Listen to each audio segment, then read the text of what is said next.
She chose my sister at 8:17 p.m. I learned my family had apparently decided that 8.4 million was worth more than my dignity. I remember the exact time because I was sitting alone in my office, reviewing quarterly reports while rain tapped softly against the windows. My company had taught me to recognize dangerous situations before they became disasters. I just never expected my own mother to call and create one. "Naomi, your grandfather changed his will," Denise said. My fingers stopped above the keyboard. She continued before I could answer. "Betrayal is receiving the majority of the estate, the properties, investments, and liquid accounts. You'll receive $25,000. I stared at the spreadsheet glowing beneath my desk lamp.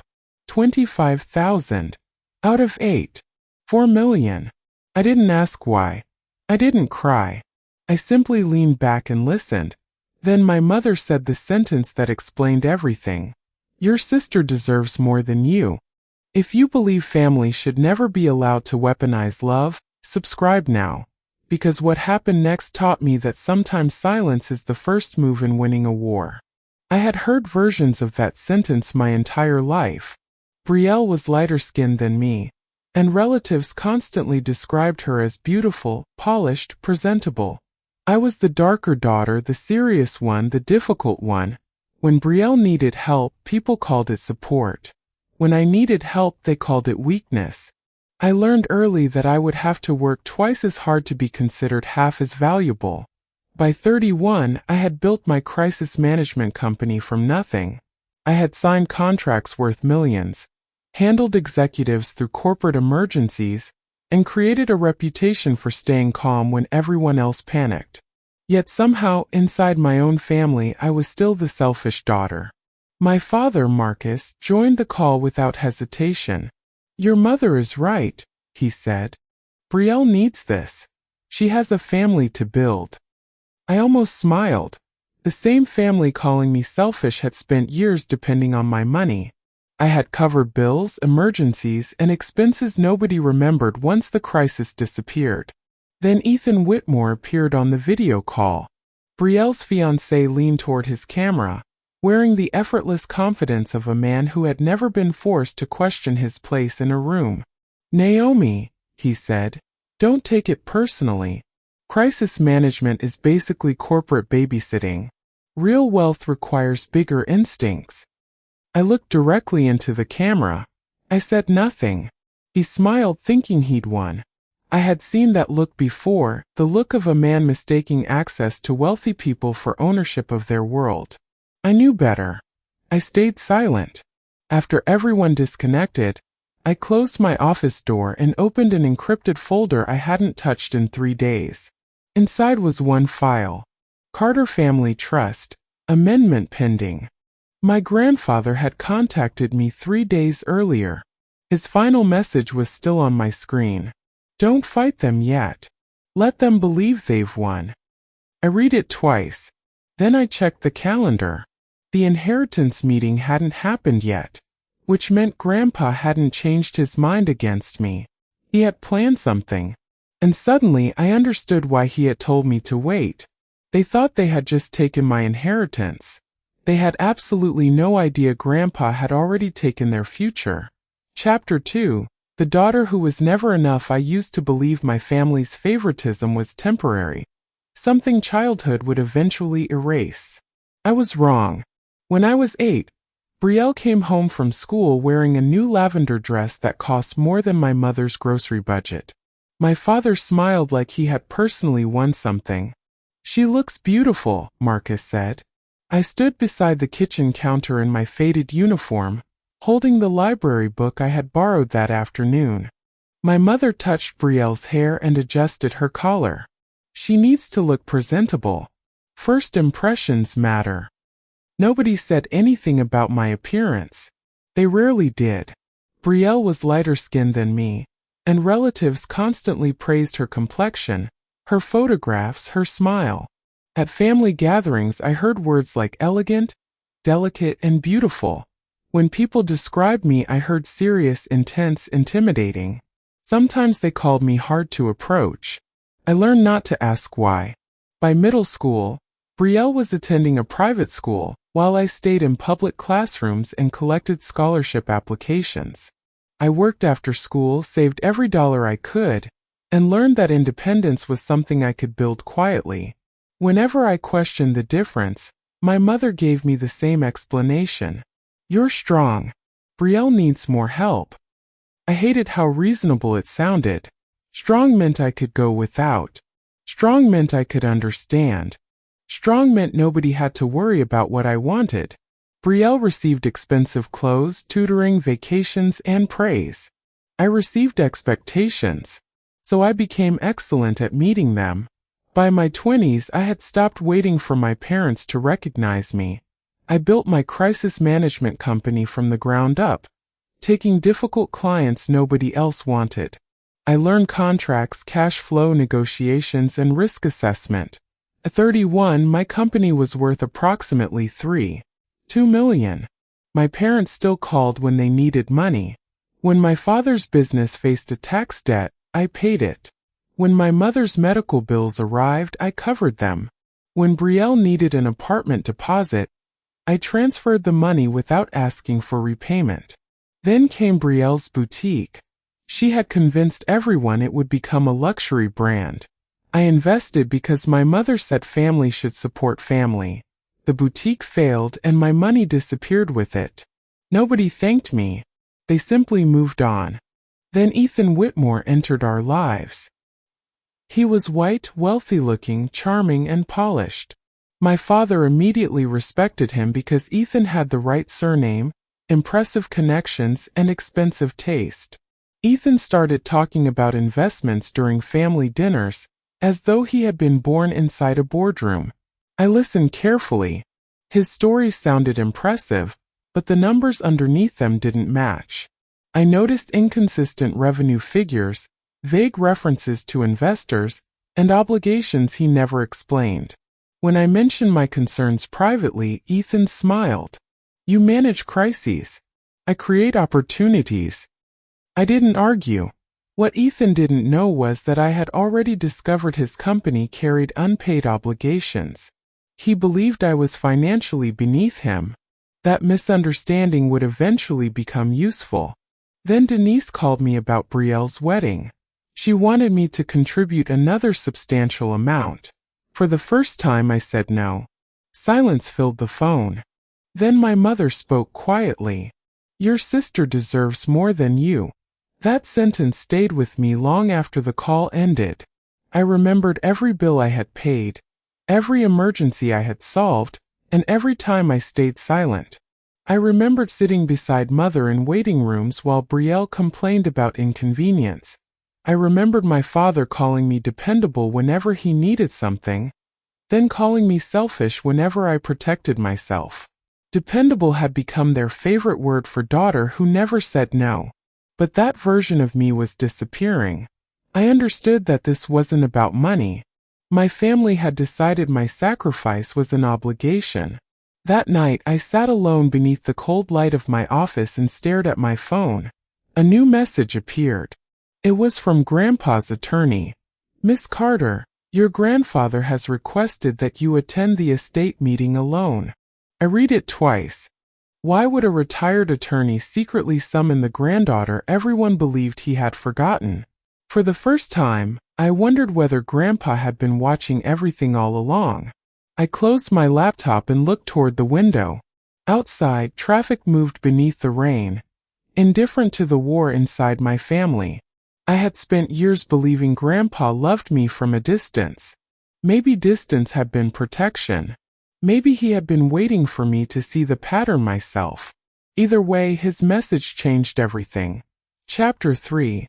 The night I broke, I knew the dinner was going badly before Marcus finished his first glass of wine. The restaurant glowed with amber lights, soft jazz, and the smell of truffle butter and grilled steak. I sat quietly while Marcus raised his glass. "To Ethan," he said. "The future of the Carter family." Everyone smiled. Ethan leaned back, completely comfortable. He had spent the evening discussing his newest investment project, a development deal he claimed would make our family considerably richer. Marcus looked impressed. Brielle looked radiant. My mother looked proud. "He's going places," Marcus said. "A man like Ethan understands real wealth." Brielle reached for his hand. Denise smiled. "You really married up, sweetheart." I lowered my eyes to my plate. Nobody mentioned that I had built the family's financial asset independently. Instead, Ethan turned toward me. "You manage crises, right?" "Yes." He laughed. "Well, not everyone understands real wealth." Marcus laughed with him. The sound landed harder than I expected. I realized they weren't celebrating Ethan because he had proven anything. They were celebrating his image. I had spent years proving myself through work. Ethan only had to look successful. That was enough. I kept my voice calm. "I hope the project succeeds." Ethan smiled. "I'm sure it will." He continued discussing investors, property values, and expansion plans. I stopped listening. For the rest of dinner, I watched Marcus praise Ethan and Denise compliment Brielle's wedding plans. And I understood that nobody wanted my opinion. They wanted my silence. Near dessert, Denise turned toward me. "Naomi, don't embarrass the family tonight." I hadn't said anything. That was when I knew silence wasn't enough anymore. I placed my napkin beside my plate, stood slowly, and reached for my coat. "I need to go." Marcus frowned. "We're not finished." "I am." I didn't wait for permission. Outside, cool Atlanta air touched my face. I walked toward my car without looking back. At 11:42 p.m., I entered my office. The building was almost dark, with security lights casting pale rectangles across the floor. I closed my office door, removed my heels, and placed my phone face down. Then I finally let myself cry. Not loudly, not dramatically, just enough for tears to fall after years of being held back. I sat in my chair and covered my face. I thought about every time my family called me strong, every bill I paid, and every disappointment I swallowed. I finally understood what I had refused to admit. I had confused usefulness with love. Being needed was not the same as being valued. I wiped my face. Then I opened my laptop. Something inside me had changed. Emotional Naomi ended that night. Strategic Naomi began. I opened every financial file connected to my family. I reviewed bank statements, property records, loan documents, corporate filings, and transaction histories. The deeper I went, the colder I became. Ethan's investment company showed suspicious transfers between related accounts. Several payments didn't match the revenue he claimed during dinner. Then I found Brielle's wedding deposits.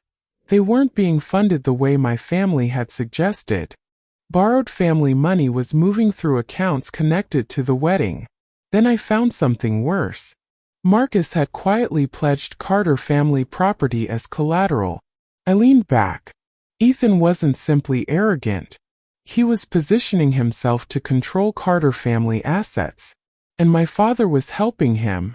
At 12:18 a.m., I contacted Grandpa's attorney.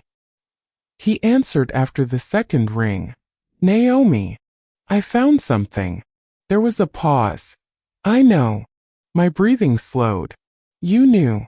Your grandfather anticipated this." The next afternoon, I met Grandpa privately. He was waiting in his study, surrounded by leather-bound books, property files, and the faint scent of cedar. He placed a sealed envelope on the desk. Inside was a codicil to his will. Beside it were trust documents, property deeds, and a password-protected flash drive. I stared at everything. "What is this?" Grandpa looked at me. "Protection." He explained that he wasn't giving me these documents because I was his favorite.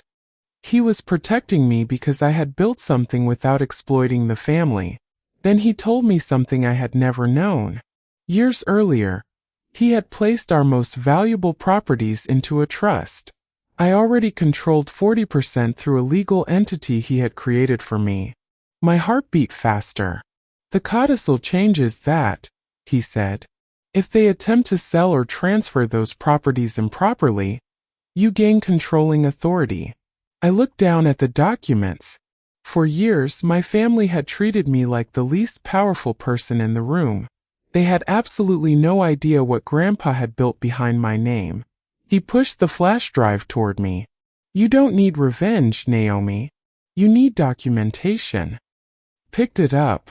Then I'll give them exactly what they asked for. That night, I opened the encrypted drive. One folder appeared. Clicked it. Inside were transaction records showing Ethan had been moving money through a Carter family account. And I knew the dinner had never been about an investment. It had been about control. Chapter 4. Let them think they won. I stopped trying to convince my family that Ethan was dangerous. Instead, I decided to let Ethan prove it himself. Through Grandpa's legal team, I hired a forensic accountant named Daniel Reeves. I gave him every financial record I could legally provide, including bank statements, property ledgers, corporate filings, loan documents, and transaction histories. Daniel worked quietly. That was exactly what I wanted. While he traced money, my attorneys created a clean legal separation between my personal assets and anything connected to the Carter family. I wanted no confusion about ownership, liability, or control. They prepared trust notices, property ownership documents, banking records, corporate filings, and evidence preservation requests. Every document had a purpose. Every timestamp mattered. Every signature mattered. I wasn't preparing for an argument. I was preparing for facts. Then I discovered the human costs behind Ethan's numbers. Several employees depended on Carter properties for their livelihoods. A longtime tenant named Mrs. Ellis was facing eviction because Ethan wanted to redevelop her building. Several small vendors had completed work but hadn't been paid. I sat alone reading those files, feeling something colder than anger settle inside me. Ethan's fraud wasn't victimless. People were going to lose jobs, homes, and businesses because one man wanted control. I couldn't allow that. Through my company, I established a temporary legal fund to help protect employees, tenants, and vendors while my attorneys worked through the ownership issues. I didn't announce it. I didn't tell my parents. I didn't even tell Brielle. I simply moved the money and kept working. Meanwhile, Ethan became more confident. He called me one afternoon while I was reviewing documents. "Crisis management isn't real business," he said. I kept reading. He laughed. "People like me make the decisions." I finally looked at my phone. "Congratulations." He seemed annoyed that I wasn't impressed.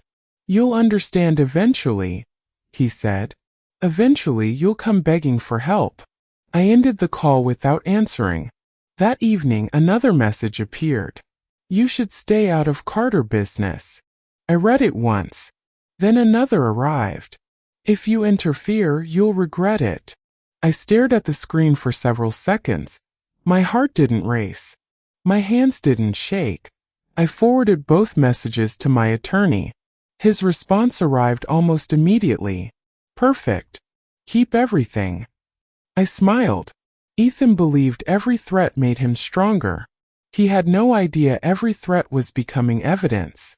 Every arrogant sentence documented his state of mind. Every financial claim could be compared against actual records. Every demand created another piece of the pattern my attorneys were building. They thought I was doing nothing. I was building a timeline. Then Daniel called. "We found additional transfers," he said. "And there's something else." I sat straighter. "What?" "Ethan has convinced your father to approve a property transfer." I opened the file immediately. The property included several long-term tenants, including Mrs. Ellis. If the transfer happened, their leases could be disrupted, their businesses displaced, and their lives turned upside down. My attorney explained that the proposed transfer violated the Carter family trust agreement. I understood immediately. I could stop it, but I didn't. I allowed the paperwork to proceed. Not because I wanted innocent people harmed, because I knew the violation would establish exactly what I needed. The trust documents gave me controlling authority when protected assets were improperly transferred. I wanted the record complete. I wanted the evidence undeniable. Most importantly, I wanted Ethan and Marcus to believe their plan was working. So I stayed silent. Days passed. Ethan continued talking. Marcus continued approving documents. Brielle continued planning her wedding. And I continued collecting everything. At home I prepared for the estate meeting. I chose a black tailored suit, simple and severe. I wore Grandpa's gold watch and small pearl earrings. Nothing flashy. The suit wasn't fashion. It was armor. I wanted to walk into that room looking exactly like the person they had underestimated. On the morning of the meeting, I stood before my mirror and fastened Grandpa's watch.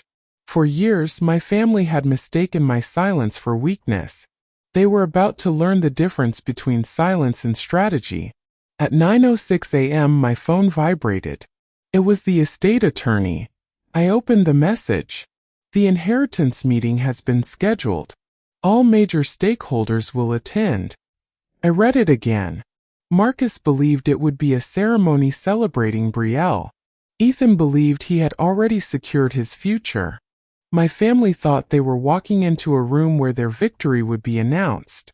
I knew better. The room wasn't going to celebrate their inheritance. It was going to examine every dollar, every signature, every lie. It was going to become a financial autopsy. I closed the message and placed my phone beside the documents. First I felt calm. There was no satisfaction in what was coming, because people had paid for someone else's ambition. My goal was never to destroy Ethan because he had insulted me. My goal was to protect what Grandpa had built and prevent family from handing it away. I gathered the trust agreement, timeline, and evidence preservation notices into one folder. Then I placed that folder in my briefcase. I looked at the black suit. Tomorrow I would not need to explain myself. The documents would speak. And once they started speaking, nobody in that room could silence them. I waited in silence. The private law office sat high above downtown Atlanta, where floor-to-ceiling windows reflected a gray afternoon sky. I arrived last. The dark wood conference table was already surrounded by people whose names carried weight. Grandpa's estate attorney, a private banker, a CPA, family business partners, the property manager, and the trust administrator. Marcus sat confidently near the head of the table. Denise was smiling. Brielle looked almost radiant. Ethan behaved as though the room already belonged to him. I walked inside wearing my black tailored suit, Grandpa's gold watch, and simple pearl earrings. I carried one folder and nothing else. I said nothing. Ethan looked at me, then at Grandpa's attorney. The attorney stood when I entered. Ethan's smile disappeared. I took my seat. The attorney adjusted his glasses and opened the original will. Under the original provisions, he said, Brielle Carter receives several personal assets, including designated accounts and personal property. Denise smiled immediately. Brielle reached for her hand. Marcus nodded as though the outcome had already been decided. I watched quietly. They thought they were winning. The attorney turned another page. However, there is a duly executed codicil. The room changed. I could feel it before anyone spoke. He explained that Grandpa had amended the estate plan after documenting concerns about financial manipulation, unauthorized transfers, and improper attempts to control protected family assets. Then he read the amendment. Controlling authority over the family trust transferred to me. Multiple Carter properties were placed under protected ownership. A substantial investment portfolio was transferred into a charitable trust. Nobody moved. Denise's smile disappeared. Brielle stared at the documents. Marcus leaned forward. Ethan was the first person to speak. This makes no sense. The attorney looked at him calmly. It is legally executed and properly witnessed. Ethan looked toward me. She influenced him. I remained silent. He laughed once, but there was no humor behind it. Naomi has been manipulating this family for years. I kept my hands folded on the table. The attorney continued explaining the trust structure, including the provisions triggered by attempted unauthorized transfers. Ethan interrupted again. If this goes forward, I'll challenge it. The attorney didn't react. You are entitled to seek legal counsel. Ethan leaned toward me. And you will regret this. I looked at him for the first time. You should be careful what you say in a room full of witnesses. He stared at me. The private banker lowered his eyes toward his notes. Then my forensic accountant opened a separate folder. Daniel Reeves placed several pages across the table. These records concern transactions involving the Carter property portfolio. He pointed toward the first page. Between the relevant accounts, we identified transfers totaling $487,300. Ethan's face changed. That isn't what happened. Daniel calmly displayed the transaction dates. This transfer occurred on March 4th. This one occurred March 18th. Another occurred April 2nd. Ethan shook his head. You don't understand the structure. Daniel looked at him. Then perhaps you can explain why the funds moved through accounts connected to your company. Ethan became defensive. Those were financing arrangements. I watched him carefully. He was answering questions nobody had asked. Then he made his mistake. That transfer was necessary because the property was being prepared for collateral. Silence filled the room. I didn't move. Daniel looked at the trust administrator. The trust administrator looked toward Marcus. Marcus slowly turned toward Ethan. How did you know about that? Ethan froze. I knew the answer. The information had never been disclosed to him through the estate proceedings. His own words had just proven that he had accessed confidential financial information. The dramatic irony was almost painful. He had spent weeks believing his confidence made him untouchable. Now his confidence had made the evidence stronger. Marcus looked at me. You knew about this? I said nothing. Denise's voice trembled. Naomi, why would you do this to your family? I finally looked at her. You taught me that family comes first. You just never told me that truth came first too. Nobody spoke. Ethan pushed his chair backward. This isn't over. He pointed toward me. You think you can destroy me? I remained seated. I didn't destroy anything. He stepped forward. I'll make sure you regret this. My voice stayed quiet. Every threat you make is being heard. The room became completely still. Ethan's composure finally broke. The property transfer was only supposed to secure financing. Marcus stood. You told me it was already approved. Ethan turned toward him. You approved it. Marcus stared at him. I approved what you told me was legitimate. Ethan answered immediately. You signed everything. Marcus's face hardened. You said the trust wouldn't interfere. I watched them turn on each other. Brielle suddenly looked frightened. What about my wedding? Nobody answered. Her eyes moved toward Marcus, then Denise, then Ethan. My wedding money. Her voice disappeared. The room that had begun with smiles now felt smaller with every breath. Marcus had lost control. Denise had lost certainty. Brielle had lost the security she assumed existed. Ethan had lost the image that protected him. And I sat quietly through all of it. I noticed the banker comparing his notes with the documents in front of him. I noticed the CPA avoiding Marcus's eyes. I noticed Brielle gripping her phone beneath the table as though it could rescue her. I remembered every conversation where my family had told me to trust them. I remembered every time I had transferred money without demanding explanations. I remembered how easily they had dismissed my questions while accepting my support. Now the same people were sitting beneath evidence they could no longer control. I didn't feel powerful because they were frightened. I felt powerful because I was finally standing inside the truth. That distinction mattered more to me than the inheritance itself. I had walked into that room prepared for confrontation.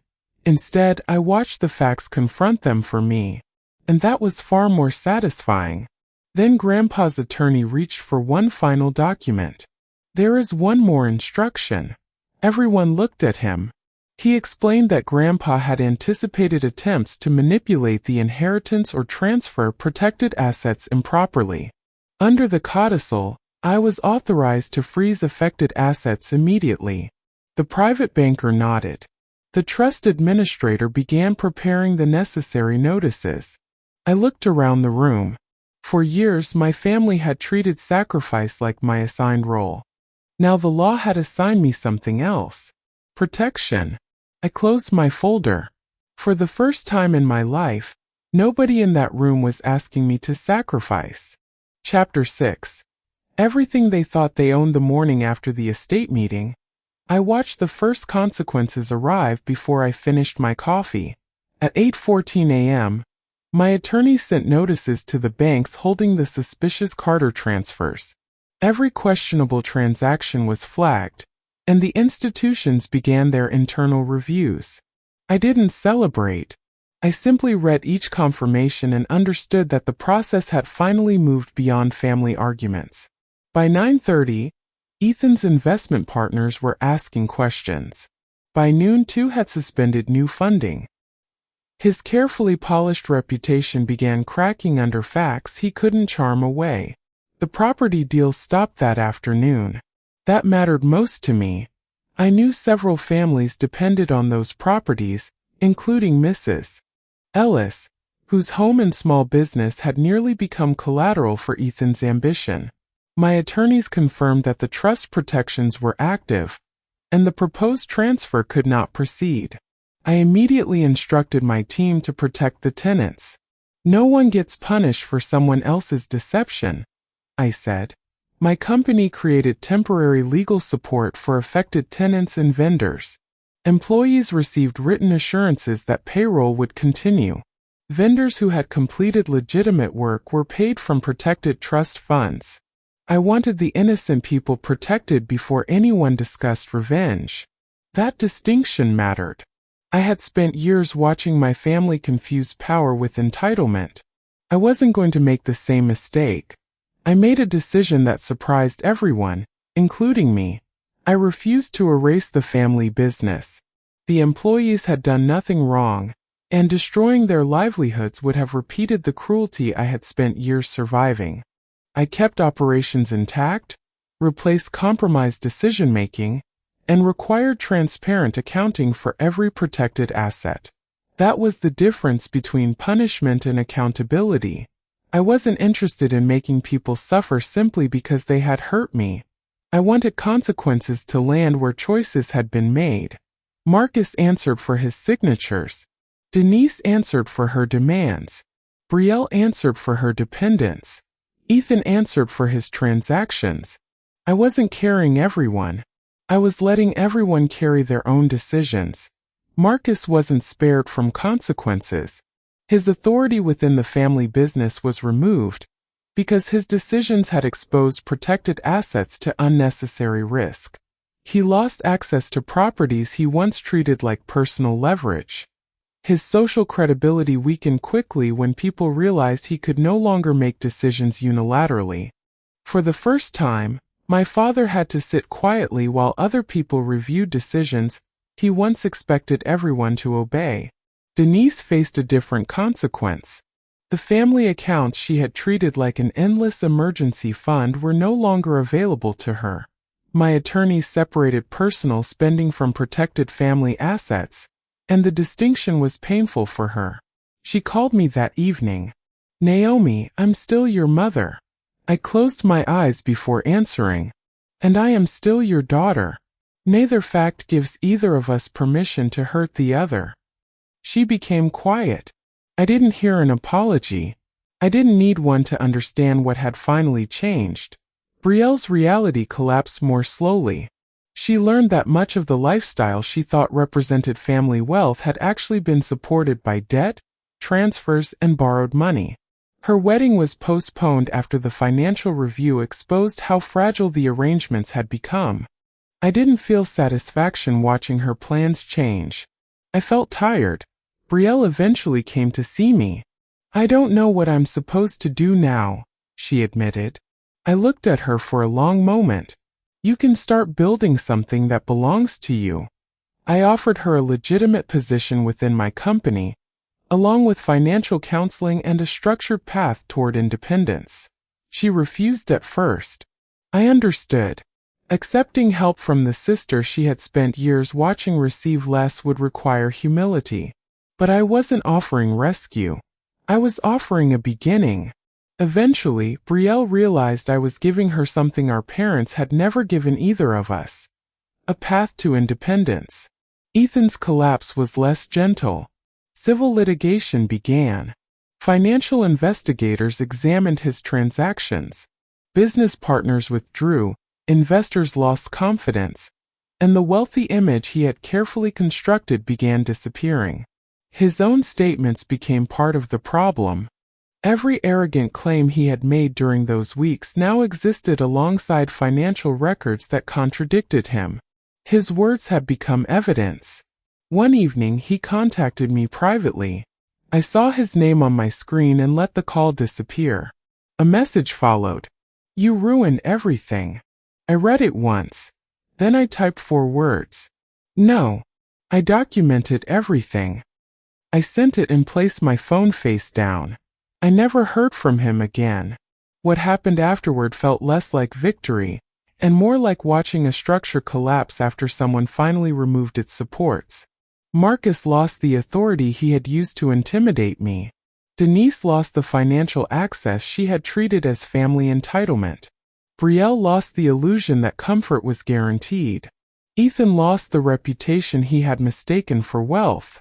And I gained something I had never expected: peace.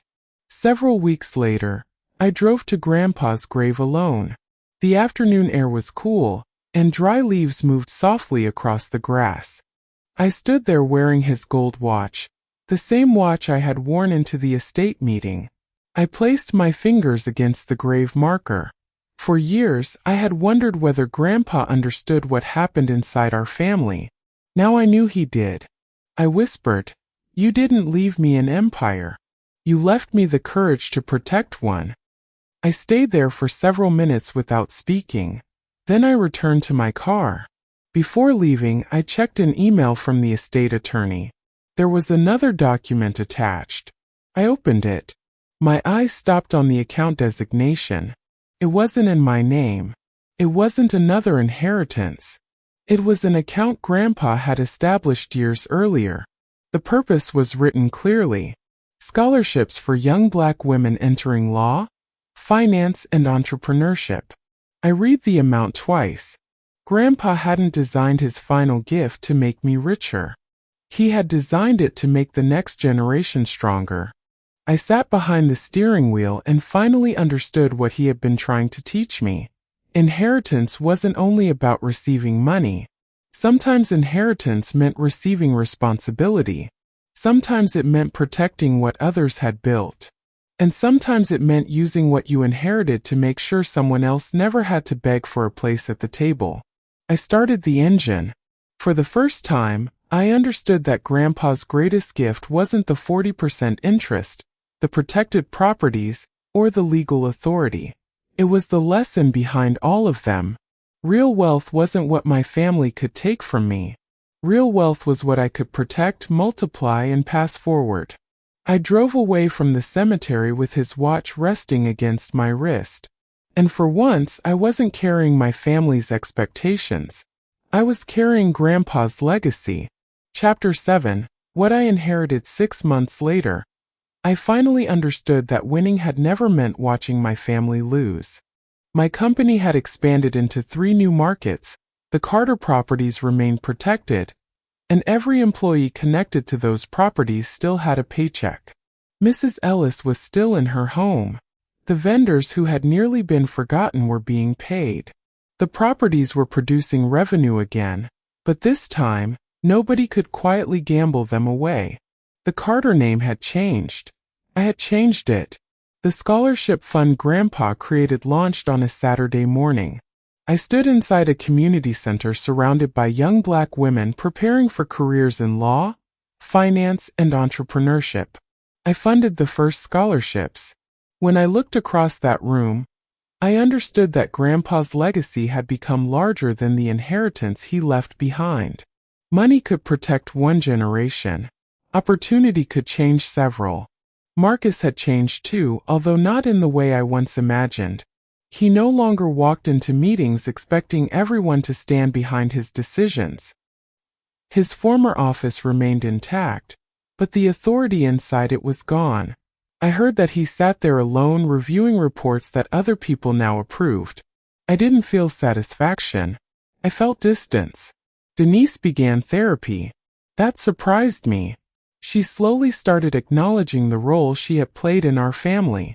She admitted that she had confused keeping peace with demanding silence. She admitted that she had expected me to sacrifice because I appeared strong. I never needed her to become perfect. I only needed her to understand. Betrayal took longer. But eventually, she began building an independent career. She signed her first business contract without our parents' money, without my money, and without anyone rescuing her. When she showed me the document, her hands were trembling. "I did this myself," she said. I smiled. "I know." For the first time, I heard pride in her voice that didn't depend on comparison. Ethan became almost completely absent from our family's social world.